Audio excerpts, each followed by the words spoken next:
நம்முடைய ஆண்டவரும் நமக்கு மகா பெரிய இரட்சகரமாய் இருக்கிற நன்மையானவைகளையே நம்முடைய வாழ்க்கையை செய்து கொண்டிருக்கிற நன்மையான பாதைகளிலே நம்மை நடத்தி கொண்டு வருகிற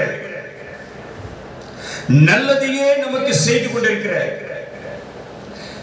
நல்லவராகிய இயேசு கிறிஸ்துவின் நல்ல நாமத்தினாலே இந்த விசேஷித்த ஜெப ஐக்கிய கூடுகையில் தேவனுடைய நல்ல ஆவியை பெற்றவர்களாகிய கர்த்தருடைய சமூகத்தில் வந்திருக்கிற தேவ ஜனமாகிய நல்லவர்களாகிய நமக்கு நன்மையான ஈவுகளாகிய நன்மையும் கிருபையும் ஆசீர்வாதமும் ஐஸ்வர்யமும் சுகமும் நலனும் பாதுகாப்பும் தேவ சமூகத்தில் இறங்கி வரட்டும். ஹல்லேலூயா. இந்த நன்மைகள் இறங்கி வரட்டும். வேதம் சொல்லுகிறது, நன்மையான எந்த ஈவும் பூரணமான எந்த வரமும் பரத்திலிருந்து உண்டாகி அது ஜோதிகளின் பிதாவினிடத்திலிருந்து இறங்கி வருகிறது. ஹல்லேலூயா. உன் வாழ்க்கைக்கு, என் வாழ்க்கைக்கு, நம்முடைய வாழ்க்கைக்கு எது தேவையோ அது பரலோக ராஜ்யத்தில் தான் இறங்கி வரணும். ஹல்லேலூயா. வேதம் சொல்லுகிறது, கிழக்கிலிருந்து மேற்கிலிருந்து வடக்கிலிருந்து வனாந்தர திசையிலிருந்து நன்மைகள் வராது. ஆமென். கிழக்கிலிருந்தும் மேற்கிலிருந்தும் வடக்கே இருந்தும் தெற்கே இருந்தும் வனாந்தர திசையிலிருந்தும் நன்மைகள் வராது. எங்கிருந்து நன்மை வரும்? வானத்தையும் பூமியையும் உண்டாக்கின கர்த்தரிடத்திலே எனக்கு நன்மைகள் வரும். ஹல்லேலூயா. உன்னை குணமாக்கக்கூடிய வல்லமை அவர்கிட்ட தான் இருக்குது. ஆமென் சொல்லு பாப்போம். ஹல்லேலூயா. உன்னை விடுவிக்கக்கூடிய வல்லமை அவர்கிட்ட தான் இருக்குது. உனக்கு அற்புதங்கள் செய்யக்கூடிய வல்லமை இந்த ஆண்டவர்கிட்ட தான் இருக்குது. ஹல்லேலூயா. ஹல்லேலூயா. இந்த நாளிலும் தேவனுடைய சமூகத்தில் வந்து கர்த்தருடைய பாதத்திலே ஜெபிக்க, அந்த ஜெப ஆவியில, ஜெப சிந்தையில, ஒரே ஆவியில, கர்த்தருடைய ஆவியில வந்து தேவ சமூகத்தில் காத்திருக்கிற நமக்கு சில ஜெபத்தை குறித்து நாம் ஆராய்ந்து பார்த்து நாம் ஜெபிக்க பயணிப்போம். ஹல்லேலூயா. ஹல்லேலூயா. நாம் எடுத்து வாசிப்போம். ஒரே ஒரு வசனத்தை எடுத்து வாசிப்போம். நம் கடந்த நாட்களில் நாம் பார்த்த ஒரு வசனம் எடுத்து வாசி. யோபுல திரும்ப அந்த வசனத்தை, யோபு 21ஆம் அதிகாரம் 15ஆம் வசனத்தை நான் திரும்ப போறேன். எடுத்து ஒரு டக்குனு வாசிங்க. யோபு எழுதின புத்தகம் 21ஆம் அதிகாரம் 15ஆம் வசனத்தை எடுத்து நாம் வாசிப்போம். டக்குனு. சர்வ வல்லவரை நாம் சேவிக்க அவர் யார்? ஹல்லேலூயா. அங்கே சொல்லப்படுது, இங்க வார்த்தை என்ன வருதுன்னா, சர்வ வல்லவர். அவர் யார்? அவர் சர்வ வல்லவர். இந்த சர்வ வல்லவரை சேவிக்க அவர் யார்? அவர்தான் சொல்லியாச்சு. அவர் யார்? அவர்தான் சர்வ வல்லவர். அவரை சேவிக்க அவர் யார்? அவரை நோக்கி ஜெபம் பண்றதுனால நமக்கு பிரயோஜனம் என்ன? நமக்கு என்ன பிரயோஜனம்? ஹல்லேலூயா. ஹல்லேலூயா. சர்வ வல்லவரை சேவிக்க அவர் யாரு? அவரை நோக்கி ஜெபம் செய்வதனால் நமக்கு பிரயோஜனம் என்ன என்கிறார்கள். நமக்கு என்ன பிரயோஜனம் என்று அநேகர் சொல்லிக் கொண்டிருக்கிறார்கள். ஹல்லேலூயா. ஹல்லேலூயா. ஜெபிப்பதனால் என்ன பிரயோஜனம் என்பதை நாம் பார்க்க போகிறோம். ஹல்லேலூயா. ஹல்லேலூயா. எடுத்து வாசி. டக்கு நம்ம போவோம். எடுத்து வாசி. மத்தேயு 26ஆம் அதிகாரம் 41ஆம் வசனம். ஏற்கனவே நம்ம பார்த்த ஒரு வசனத்தை. மத்தேயு 26ஆம் அதிகாரம் 41ஆம் வசனம் எடுத்து வாசி. நீங்கள் சோதனைக்கு உட்படாத, நீங்கள் நல்லா புரிந்து கொள்ள வேண்டும். நீங்கள் சோதனைக்கு உட்படாதபடி. இந்த உலகத்தில் சோதனைக்காரன் ஒருவன், அவன் உலாவிக் கொண்டிருக்கிறான். ஹல்லேலூயா.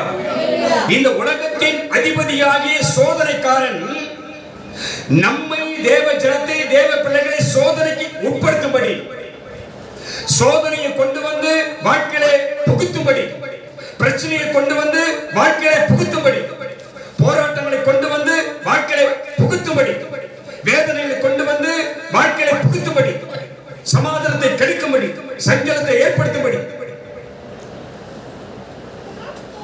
இந்த சோதனைக்காரன் இன்றைக்கு யார் மத்தியில் உலாவுகிறான்? யார் மத்தியில் உலாவுகிறான்? யாருக்கு விரோதமாக உலாவுகிறான்?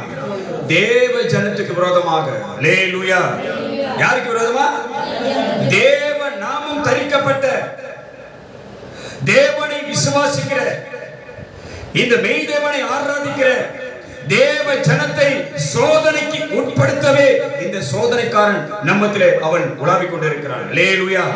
அதனாலதான் கர்த்தர் சொன்னார், அதனாலதான் ஆண்டவர் சொன்னார், அதனாலதான் நம்முடைய ஆண்டவராகிய இயேசு கிறிஸ்து சொன்னார், நீங்கள் சோதனைக்கு உட்படாதபடி, சோதனைக்குள்ளே நீங்கள் மாட்டிக்கொள்ளாதபடி, பிரச்சனை உன் வாழ்க்கையில வராதபடி, பிசாசு உன்னை தொடாதபடி, சத்துருக்கள் உன்னை மேற்கொள்ளாதபடி, உன் நிம்மதியை நீ விட்டு இழக்க கூடாதபடி, உன் சமாதானம் கெட்டு போகாதபடி நீ என்ன பண்ணா? விழித்திருந்து என்ன பண்ணா? ஜெபிக்க வேண்டும். அல்லேலூயா. ஜெபம் எப்படி இருக்குனா? எப்படிப்பட்ட ஜெபமா இருக்குனா? விழித்திருந்து, விழித்திருந்து என்று சொன்னால் அதுக்கு என்ன அர்த்தம்? குறிக்கப்பட்ட நேரத்தில், தீர்மானிக்கப்பட்ட நேரத்தில், கர்த்தரை தேடுகிற சமயம், அவரை கண்டறியக்கூடியத்தக்க நேரம், நீ பொருத்தனை செய்து கொண்ட, உடன்படிக்கை செய்து கொண்ட நேரம். அல்லேலூயா. அதுதான் விழித்திருந்து ஜெபிக்கிற நேரம். அல்லேலூயா. அல்லேலூயா. நீ தீர்மானிக்கப்பட்ட நேரத்துல, 24 மணி நேரத்துல நீ எந்த நேரத்தை நீ தீர்மானம் செய்து உன் தேவ சமூகத்திலே நீ வாயின் வார்த்தையை கொண்டு நீ அறிக்கை செய்தாயோ அந்த நேரத்தை விடாமல், அதை உறுதியாய் பற்றிக் கொண்டு, அதை மறக்காமல், அதை விசுவாசித்து அந்த நேரத்தில் உன் கர்த்தருடைய பாதத்திலே நீ போய் முழங்காலில் நின்றால் நீ யாரு? நீ விழித்திருந்து ஜெபிக்கக்கூடிய ஆள். அல்லேலூயா. அல்லேலூயா. நல்லா புரிஞ்சுக்க, நல்லா புரிஞ்சுக்க. அது எந்த நேரம் வேணாலும் இருக்கலாம். உங்களுக்கு அடிக்கடி சொல்லிக் கொடுக்கிறேன், அது எந்த நேரம் வேணாலும் இருக்கலாம். அது இரவு 9 மணியா இருக்கலாம், இரவு 10 ஆகலாம், அல்லது 11 ஆகலாம், 12 ஆகலாம், 1, 2, 3, 4, 5, 6, இல்ல காலை 7, 8, 9, 10, அது எந்த நேரம் வேணாலும் இருக்கலாம். 24 மணி நேரத்துல ஏதோ ஒரு நேரத்தை நீ முடிவு செய்து கொண்டு உன் வேலைகளை எல்லாம் முடித்து விட்டு, உன் காரியங்கள் எல்லாம் செய்து முடித்து விட்டு கர்த்தருடைய சமூகத்தில் நீ இளைப்பாறுகிற, ஓய்வெடுக்கிற நேரம் எந்த நேரமோ அந்த நேரத்தை என்ன பண்ண? முடிவு செய்து கொள். அல்லேலூயா. நீ ஓய்வெடுக்கக்கூடிய நேரம், நீ சாப்பிட்டு நீ இளைப்பாறக்கூடிய நேரம், ஒரு நேரத்தை முடிவு செய்து அந்த நேரத்தில் உன் தேவனை போய் என்ன பண்ண? சந்திக்க ஆயத்தப்படு. அல்லேலூயா. அதான் கர்த்தர் சொல்றாரு, நீங்கள் அந்த நேரத்தை விடாமல் இருந்தால் மற்ற நேரமெல்லாம் அவர் உனக்கு பாதுகாப்பா இருப்பார். அல்லேலூயா. அல்லேலூயா. நல்லா தெளிவா புரிஞ்சுக்கோ. நீ முடிவெடுத்த நேரம், தீர்மானிச்ச நேரம், ஜெபிக்கிற நேரம் வரைக்கும் கர்த்தர் உனக்காக முழங்காலில் நின்று அவர் தேவ சமூகத்தை நோக்கி உனக்காக அவர் மன்றாடிக் கொண்டே இருப்பார். அல்லேலூயா. ஒவ்வொரு மணித்துளியும் உனக்காக, எனக்காக, நமக்காக பெருமூச்சோடு அவர் வேண்டுதல் செய்து கொண்டே இருப்பார். உன் நேரம் வரும்பொழுது உன் ஜெபத்தோடு கூட அவர் வந்து அமருவார். அல்லேலூயா. உன் நேரம் வரும், நீ ஜெபிக்கிற நேரம் வரும், நீ பொருத்தனை செய்து கொண்ட நேரம் வரும். அந்த நேரம் உன் பிதாவின் சமூகத்தில் வந்து நீ அமரும்போது உன் அருகிலே வந்து உன் பிதா உனக்காக முழங்காலில் நிற்பார். அல்லேலூயா. அது வரைக்கும் உனக்காக, நமக்காக அவர் பெருமூச்சோடு வேண்டுதல் செய்து கொண்டே இருப்பார். ஆமென். இதுதான் விழித்திருந்து ஜெபிக்கிற ஒரு நேரம். எதுக்கு விழித்திருந்து ஜெபம் பண்ணா? சோதனைக்கு உட்படாதபடி, சோதனை வந்து உன்னை தொடாதபடி, சோதனைக்காரன் உன்னை நெருங்காதபடி. அல்லேலூயா. அல்லேலூயா. எதுக்கு ஜெபம் பண்ணா? சோதனை நம்முடைய வாழ்க்கையில வராதபடி விழித்திருந்து என்ன பண்ணா? ஜெபிக்கணும். நல்லா புரிஞ்சுதா? அல்லேலூயா. புரியுதா இல்லையா? புரியுதா இல்லையா? எதுக்கு ஜெபம் பண்ணா? சோதனை நம்முடைய வாழ்க்கையில வரக்கூடாததுக்காக என்ன பண்ணா? என்ன ஜெபம் பண்ணா? விழித்திருந்து. அதுக்காக என்ன 2 மணிக்கு ஏது ஜெபம் பண்ண சொன்னாங்க, 3 மணிக்கு ஏது ஜெபம் பண்ண சொன்னாங்க, இதெல்லாம் உங்ககிட்ட சொல்ல. ஒரு நேரத்தை முடிவு செய்து கொள். அது சரியான நேரமா இருக்கும். அது எந்த நேரம்னாலும் ஆண்டவர் கவலைப்படுறவர் கிடையாது. அல்லேலூயா. அது எந்த நேரமா? காலையில 10 மணியா கூட இருக்கலாம், காலையில 12 மணியா கூட இருக்கலாம், அது மதியானம் 2 மணியா கூட இருக்கலாம், இல்ல சாயந்தரம் 4 மணியா கூட இருக்கலாம். அது பிரச்சனை கிடையாது. சொன்ன நேரத்துல போய் எங்க நிக்கணும்? சொன்ன நேரத்துல போய் எங்க நிக்கணும்? கரெக்டா நிக்கணும். அல்லேலூயா. அல்லேலூயா. இந்த அனுபவத்தில் கொஞ்ச நாள் வந்து பாரு. இந்த அனுபவத்தில் கொஞ்ச நாள் வந்து பாரு. ஒரு நேரத்தை முடிவு பண்ணி அந்த நேரத்தை போய் தேவ சமூகத்தில் உட்கார்ந்து பாரு. உன்னை சுற்றிலும் அக்கினி சூழ்ந்திருப்பதை நீ பார்க்க முடியும். நீ செஞ்சு பாரு, முடிவு பண்ணி பாரு. ஹல்லேலூயா. உன் ஜெபமே வித்தியாசமா மாறிடும். நீ ஜெபிக்கிற இடம் அக்கினியாய் மாறிடுது, நீ பாப்ப. ஹல்லேலூயா. ஹல்லேலூயா. நீ முழங்கால நிக்கிற இல்லையோ, உன் அருகிலே உன் ஆண்டவர் உனக்காக முழங்கால நிற்பார். ஆமென். ஹல்லேலூயா. இன்னொரு வசனத்தை எடுத்து வாசி. அப்போஸ்தலர் 8ஆம் அதிகாரம் 16ஆம் வசனத்தை எடுத்து வாசி. அவர்கள் பரிசுத்த ஆவியை பெற்றுக்கொள்ளும்படி அவர்களுக்காக ஜெபம் பண்ணி. நல்லா புரிஞ்சுக்கணும். எதுக்காக ஜெபம் பண்ண? திரும்ப நல்லா புரிஞ்சுக்கோ. இதெல்லாம் அவசியம் வாழ்க்கையில, ஆவிக்குரிய வாழ்க்கையில மிக மிக அவசியம். சும்மா சபைக்கு வந்து போறது பிரயோஜனம் கிடையாது. நான் திரும்ப திரும்ப சொல்றேன் உங்களுக்கு. ஹல்லேலூயா. நல்லா தெளிவா புரிஞ்சுக்கோ. இந்த சத்திய ஆவியின் இந்த மகிமையின் ஊழியத்தின் சபையில இருக்கிற நீங்கள் எல்லாரும் எப்படி இருக்கணும்? நீ ஜெபம் பண்ணா பிசாசுல உன் ஜெபத்துல என்ன பண்ணா? ஓடணும். ஹல்லேலூயா. ஹல்லேலூயா. ஆமா, நீ கையை நீட்டி ஜெபம் பண்ணாலே வியாதிகள் சுகமாகணும். ஆமென். ஹல்லேலூயா. நீ ஜெபம் பண்ணா பல பேருடைய கட்டுகள் என்ன பண்ணா? உடையணும். ஆமென். அப்படி நீங்க மாறணும். அப்படி கர்த்தர் உங்களை மாத்துவார். அதை மாத்துற வரைக்கும் இந்த ஐக்கியத்தை கர்த்தர் பெருக செய்து கொண்டே இருப்பார். ஹல்லேலூயா. ஆமென். ஒவ்வொரு நாளும் கர்த்தர் உங்களை சத்தியத்திலே உங்களை அவர் உருவாக்கி கொண்டு வருகிறார். ஹல்லேலூயா. முதல்ல எதுக்காக ஜெபம் பண்ணோம்? சோதனைக்கு உட்படாதபடி ஜெபம் பண்ணோம். இரண்டாவது பரிசுத்த ஆவியை பெற்றுக்கொள்ளும்படி என்ன பண்ணா? ஜெபம் பண்ணோம். பரிசுத்த ஆவியின் அபிஷேகம் உனக்கு அவசியம். ஹல்லேலூயா. இயேசு பரிசுத்த ஆவியிலே நிறைந்தவராய், பரிசுத்த ஆவிக்குள்ளே ஜெபிக்கிறவராய் அவர் காணப்பட்டார். ஹல்லேலூயா. பரிசுத்த ஆவியானவரோடு கூட அவர் ஜெபித்தார். அதனால தான் பிசாசு அவரை பார்த்து என்ன பண்ணுச்சு? ஓடிச்சு. ஹல்லேலூயா. ஆமென் சொல்லு பாப்போம். ஹல்லேலூயா.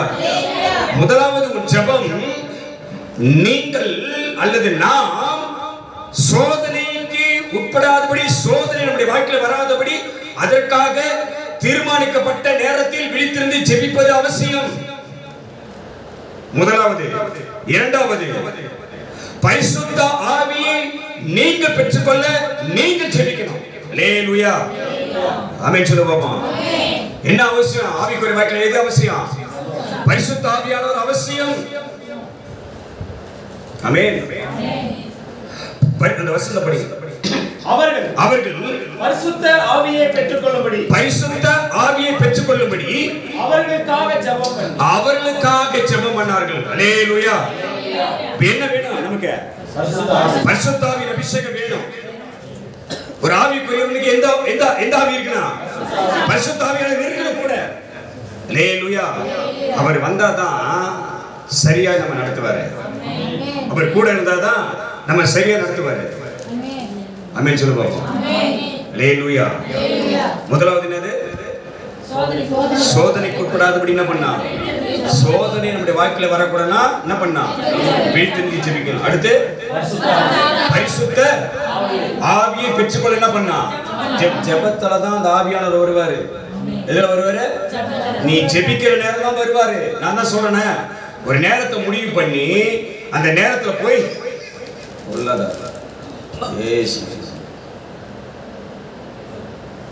ஒரு நேரத்தை முடிவு பண்ணி அந்த நேரத்துல போய் உன் தேவ சமூகத்துல நீ முழங்கால நின்னா உன் மேல யார் வருவாரு?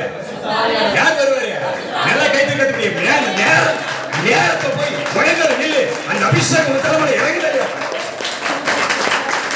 அந்த அபிஷேகம் இறங்குதல்லையா? மகிமையா இறங்குவார் ஆவியானவர் மேல. ஹல்லேலூயா. நீ சும்மா தான் இப்படி உட்காருவ, கொஞ்ச நேரத்துல பார்த்தனா முழங்கால நிப்ப. ஹல்லேலூயா. தான முழங்கால நிக்க ஆரம்பிச்சிருவ. அநேகர் இதை வேணாம் இதெல்லாம். முழங்கால போய் நிக்கிறது எப்படி? நான் சொல்றேன், உன் தேவனுக்கு முன்பாக உன் வாழ்க்கைக்காக குடும்பத்துக்காக ஒரு 1/2 மணி நேரமாவது முழங்கால நீ நிக்கலனா சர்வ வளருக்கு முன்னாடி முழங்கால நிக்கலனா முடியலனா அதை நீ வேற மாதிரியே யோசிச்சா வாழ்க்கையில் அற்புதம் காண முடியாது. அல்லேலூயா அல்லேலூயா. இதெல்லாம் புரிஞ்சுக்க. முதல்ல எங்க ஐயா அவர் வண்டியில ஒரு பின்னாடி வண்டியில கன்னடியில ஒரு ஸ்லோகன் போட்டிருப்பார். வசனம் கிடையாது, ஸ்லோகன். என்ன போட்டிருப்பாருன்னா,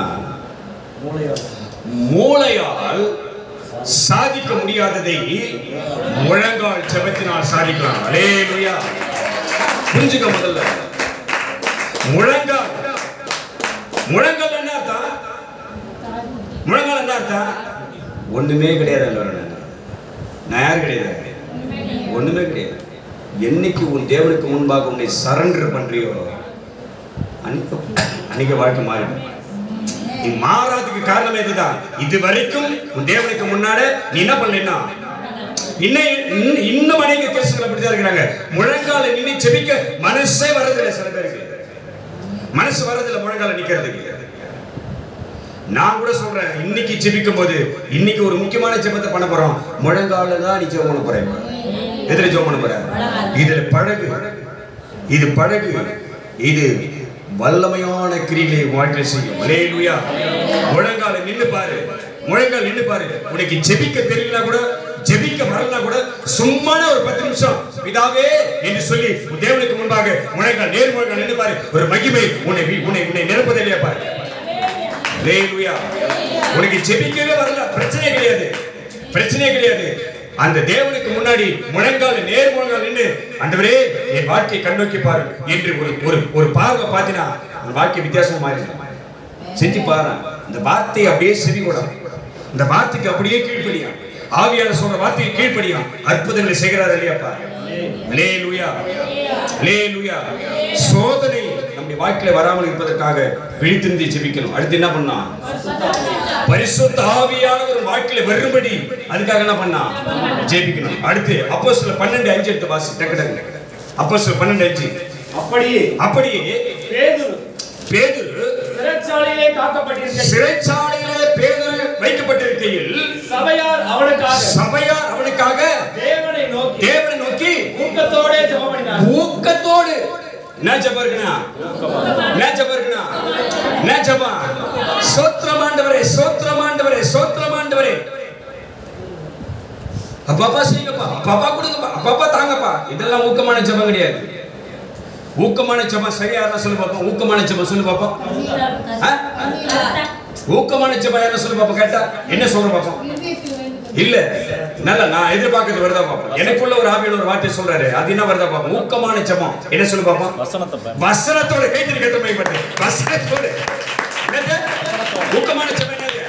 வசனத்தோட. அல்லேலூயா அல்லேலூயா. பேதுரு எழுகிறாரு, பேதுரு சிறையிருப்பிலே வச்சு காக்கப்பட்டிருக்கிறார். சிறை கதவு பூட்டப்பட்டிருக்கிறது. வாசல்ல சிறை காவலர் நிக்கிறாங்க. காவல் வைக்கப்பட்டாச்சு. யார் ஜெபம் பண்றது? சபையா. அல்லேலூயா. பேதுரு யாரு? ஊழியக்காரன். பேதுரு யாரு? ஊழியக்காரன். சபையா ஜெபம் பண்றானா அப்ப அது யாருப்பா? யார் ஜெபம் பண்றது? இங்க சபையார் ஜெபம் பண்றாங்க. சபையா யாருக்காக ஜெபம் பண்ணுவாங்க? அப்ப அவன் யாருப்பா? ஊழியக்காரன். ஊழியக்காரனுடைய பிரச்சனைகளுக்கு யார் ஜெபம் பண்ணா? சபையா. அல்லேலூயா அல்லேலூயா. புரியுதா சொல்றது? புரியுதா? ஊழியக்காரன் அவருடைய குடும்பத்திற்காக, ஊழியக்காரனுடைய சுகபலத்திற்காக யார் ஜெபம் பண்ணா? சபையா. நல்லா புரிஞ்சு. நான் அதுங்க வரல, இப்போ உனக்கு எடுத்துக்காட்டு சொல்றேன். நான் எதை சொல்ல வரேன்னா, பேதுரு எழுதுகிறாரு, சிறையிருப்பிலே இருக்கிறவளை விடுவிக்கக்கூடிய வல்லமையான ஜெபம் கையில வரணும். அல்லேலூயா. நீ ஜெபம் பண்ணா பிசாசு யாரெல்லாம் சிறைப்படுத்தி வச்சிருக்கிறானோ, மனம் திரும்பாம பாவத்துல, சாபத்துல, அடிமத்தனத்துல, விபச்சாரத்துல, வேசித்தனத்துல, குடி இச்சையில, போதை பழக்கத்துல யாரெல்லாம் சிறைப்பட்டு கிடக்கிறாங்களோ அத்தனை பேருடைய சிறையிருப்பையும் உடைக்கக்கூடிய வல்லமையுள்ள ஜெபம் யாருக்கு எழுந்து வரணும்? யாருக்கு எழுந்து வரணும்? அல்லேலூயா. சபையார் ஜெபித்தார்கள். யாருக்காக ஜெபம் பண்ணாங்க? பேதுரு சிறையிருப்பில் இருக்கிறாரு. ஆனால் இவர்கள் ஜெபித்தார்கள், சிறையிருப்பு மாறிச்சு. நீங்க பல பேர் சிறையிருப்பில் இருக்கிறாங்க. அந்த சிறையிருப்புல மாறணும்னா யார் ஜெபம் பண்ணா? யார் ஜெபம் பண்ணா? நாம தான் ஜெபம் பண்ணோம். ஆமென் சொல்லு பாப்போம். ஆமென். அல்லேலூயா. அல்லேலூயா. யார் ஜெபம் பண்ணா? நீங்க அநேகர் வீட்டில் அநேக சிறையிருப்பில் இருக்கிறாங்க. ஒவ்வொருத்தருக்கும் ஒவ்வொருடைய சிறையிருப்பு. ஆமென். பழக்கத்தை விட முடியல, பாவ வழியை மாற்ற முடியல, உலகத்தை விட்டு வர முடியல. அல்லேலூயா. அல்லேலூயா. கெட்ட பழக்கத்தை விட முடியல, இன்னும் தவற உணர முடியல. எதுல இருக்கிறாங்க? போங்க, எதுல இருக்கிறாங்க? சிறை இருப்பில் இருக்கிறாங்க. சிறை இருப்பில்னா என்ன அர்த்தம்? சிறைனா என்ன அர்த்தம்? எல்லாம் லைட்லாம் போட்டு ஜோடிச்சு வச்சிருக்குமா? எப்படி இருக்கான்? சிறை இருப்புனா என்ன அர்த்தம்? இருட்டு, இருளான வாழ்க்கையில் இருக்கிறாங்க.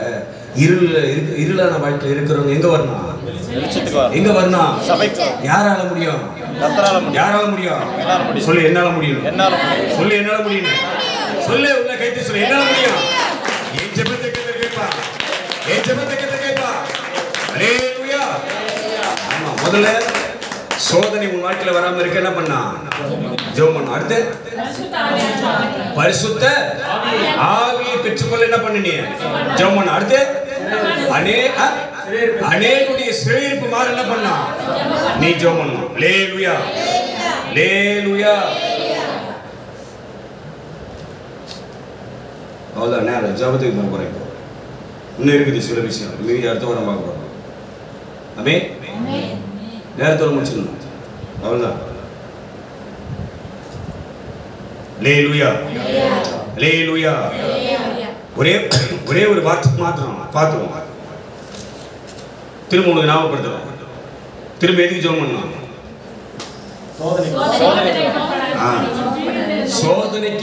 சோதனை நம்முடைய வாழ்க்கையில வராம இருக்கணும்னா என்ன பண்ணா?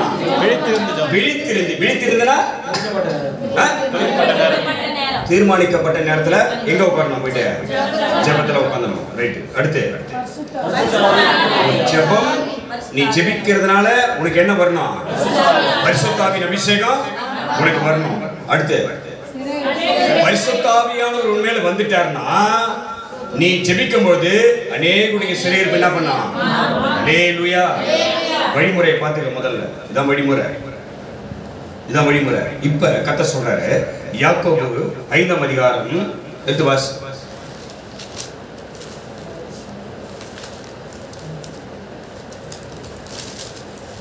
ஐந்தாம் அதிகாரம் ஒரே வசனத்தை மட்டும் உங்களுக்கு சொல்லிடுறேன். 13 முதல் வரி. உங்களில் ஒருவன் துன்பப்பட்டால் அவனுக்கு என்ன பண்ணா? ஜெபம் பண்ணா. அடுத்து 14 முதல் வரி. உங்களில் ஒருவன் வியாதிப்பட்டா அவனுக்கு ஜெபம் பண்ணணும். துன்பப்பட்டவனுக்காக என்ன பண்ணா? ஜெபம் பண்ணணும். வியாதியில இருக்கிறவனுக்காக ஜெபம் பண்ணணும். நான் ஏன் அவனுக்காக ஜெபம் பண்ணணும் அப்படிலாம் நினைக்க கூடாது. நானே பிரச்சனையில் இருக்கிறேன். அல்லேலூயா. அல்லேலூயா. அப்பதான் இன்னைக்கு வெள்ளிக்கிழமை தான். அப்பதான் போயிட்டு எத்தனை மணிக்கு வரேன்? நான் அப்பதான் 1:30 மணிக்கு என்ன பண்றேன்? வீட்டுக்கு வரேன். ஊசி போட்டு 2 ஊசி போட்டுன்னு வந்து மாத்திரையை போட்டு உட்காந்துக்கிறேன். சும்மா அப்படி கேர் அடிக்குது. ஒருத்தர் ஃபோன் பண்ணி, ஏ உடம்பு முடியலையா? ஜெபம் பண்ணுங்க அப்படின்றாங்க. உடனே ஜெபத்தை நிறுத்த முடியுமா?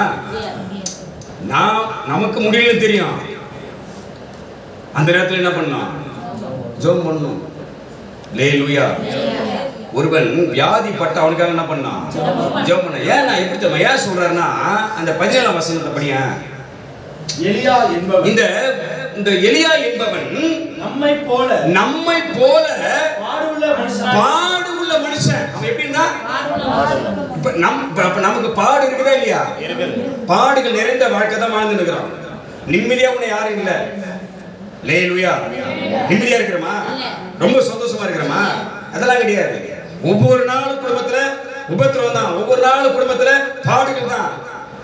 ஒவ்வொரு மணித்துளியும் நாம் கடந்து வருவது கர்த்தருடைய கிருபை. அல்லேலூயா. நம்ம சாதாரண விஷயம் கிடையாது, சாதாரண விஷயமே கிடையாது. வாழ்க்கை என்பது சாதாரண விஷயம் கிடையாது. குடும்பம் என்பது சாதாரண விஷயம் கிடையாது. கணவன் மனைவி உறவு பிள்ளைகள் என்பது சாதாரண விஷயமே கிடையாது. ஆமென். பலவிதமான பிரச்சனை, பலவிதமான போராட்டத்தை தாங்கி தான் கடந்து தான் வந்து இருக்கிறோம். அல்லேலூயா. அதனால தான் ஆண்டவர் நமக்கு ஒரு தெளிவான வார்த்தை சொல்றாரு. இந்த எலியா என்பவன் நம்மை போல பாடு உள்ள மனுஷனா இருந்தும் மழை பெய்யாதபடிக்கு, பிரச்சனை வரக்கூடாதபடி, ஆபத்து வரக்கூடாதபடி, சத்துருக்கள் எதிராக வரக்கூடாதபடி, நிந்தைகள் வரக்கூடாதபடி, ஆபத்து வரக்கூடாதபடி கருத்தாய் ஜெபம் பண்ணா. அல்லேலூயா. என்ன பண்ணாரு அவரு? பாடு இருந்துச்சா இல்லையா? பிரச்சனை இருந்துச்சா இல்லையா? ஆனா கர்த்தருடைய சமூகத்துல என்ன பண்ணாரு அவரு? கருத்தா ஜெபித்தார். என்ன பண்ணாரு? கருத்தா ஜெபித்தார். கருத்தானா திரும்ப கேக்குறேன், கருத்தானா வசனத்தோடு. என்னது? வசனத்தோடு. வசனத்தோடு. ஆமென் சொல்லுவோம். இப்ப பேதுரு சிறையில இருந்தாருன்னா சபை என்ன சொல்லி ஜெபம் பண்ணிருப்பாங்க? ஆண்டவரே தெற்கத்தி வெள்ளங்களை திருப்புகிறதை போல உங்களுடைய ஊழியக்காரரை சிறையில் என்ன பண்ணுங்க திருப்பு ஆண்டவரே சொல்லி உடனே கதவு தொலைஞ்சிச்சு. வசனத்தை சொல்லிப்பாலும் சொல்ல மாட்டாங்க. அதெல்லாம் மறைக்கப்படுது பரிசுத்த வேதத்துல. ஆவியானவர் என்ன சொல்றாதான்? அல்லேலூயா. இன்னைக்கு அநேகருடைய வாழ்க்கையில அப்படித்தான். நீ ஜெபிக்கும் பொழுது வசனம் வாயில என்ன பண்ணா வரணும். ஆமென். அல்லேலூயா. எலியா என்பவன் நம்மை போல பாடு உள்ள மனுஷனா இருந்தும் அவன் என்ன செய்தான்? மழை பெய்யாதபடி கருத்தா ஜெபம் பண்ணான். மழை நின்னுச்சு. மழை நின்னுச்சா இல்லையா? மழை நின்னுச்சு. எத்தனை வருஷம்? 3 வருஷம் தேசத்தின் மேல என்ன இல்ல? மழை இல்ல. புரிஞ்சுக்க. முதல்ல நீ கருத்தா ஜெபம் பண்ணா உன் வாழ்க்கையில இருந்து கர்த்தர் பிரச்சனை என்ன பண்ணுவாரு? ஓய்வு பண்ணுவாரு. யாரு கருத்தா ஜெபம் பண்றது இல்ல? யாரு கருத்தா ஜெபம் பண்றது இல்ல? நீ நான் தான். யார் ஜெபம் பண்றது இல்ல? நீ நான் தான். கருத்தா என்ன பண்றது இல்ல? ஜெபம் பண்றது இல்ல. கருத்தா நம்ம ஜெபம் பண்ணோம்னா பிரச்சனைலாம் என்ன பண்ணுவார்? கர்த்தர் நீக்குவா. அல்லேலூயா. அல்லேலூயா. அல்லேலூயா. திரும்ப கேக்குறேன். முதல்ல என்ன பண்ணோம்? சோதனைக்கு நம்ம உட்படாதபடி விழித்திருந்து என்ன பண்ணா? ஜெபம் பண்ணோம். ரைட். அடுத்து பரிசுத்த ஆவியை பெற்றுக்கொள்ள என்ன பண்ணா? ஜெபம் பண்ணோம். அடுத்து அநேகுடைய சிறைப்பு மாற நம்ம என்ன பண்ணா? ஜெபம் பண்ணோம். அடுத்து நாம துன்பப்பட்டவர்களுக்கு வியாதியில் இருக்கிறதுக்காக என்ன பண்ணா? ஜெபம் பண்ணோம். அடுத்து நம்ம பாடு, நமக்குள்ளே பாடுகள் இருந்தோம், நமக்குள்ளே பிரச்சனை இருந்தோம், நமக்குள்ளே பல கஷ்டம் இருந்தோம், நம்ம என்ன பண்ணா? ஊக்கமாய் ஜெபித்தார், கருத்தாய் ஜெபித்தார். நம்ம வாழ்க்கையில இருக்க எல்லா பிரச்சனையும் கத்து என்ன பண்ணுவாரு? மாற்றுவார். அல்லேலூயா. அல்லேலூயா. நாம் இப்போது ஜெபிக்க போகிறோம். ஆமென். என்ன பண்ண போறோம்? ஜெபிக்க போகிறோம். கர்த்தர் உங்களுக்கு ஜெப ஆவியை தருவாராக. ஆமென். கர்த்தர் உங்களுக்கு என்ன பண்ணுவாரு? ஜெப ஆவியை தருவாராக. ஜெப ஆவியில் நீங்கள் ஜெபிக்கும்படி பரிசுத்த ஆவியானவர் உங்களுக்கு கிருபை செய்வாராக.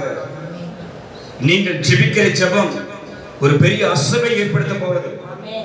ஆமென். அது ஜெபிக்கிற உனக்கு மாத்திரமல்ல, யாருக்காக ஜெபிக்கிறையோ உடைய வாழ்க்கையில் ஒரு பெரிய மாற்றத்தை கர்த்தர் உண்டாக்குவார். ஆமென். அல்லேலூயா. நாம் ஜெபிக்க ஆயத்தமாவோம். கர்த்தர் நம்மோடு கூட இருப்பாராக. அல்லேலூயா. கைத்தறி கர்த்தரை மகிமைப்படுத்துவோம்.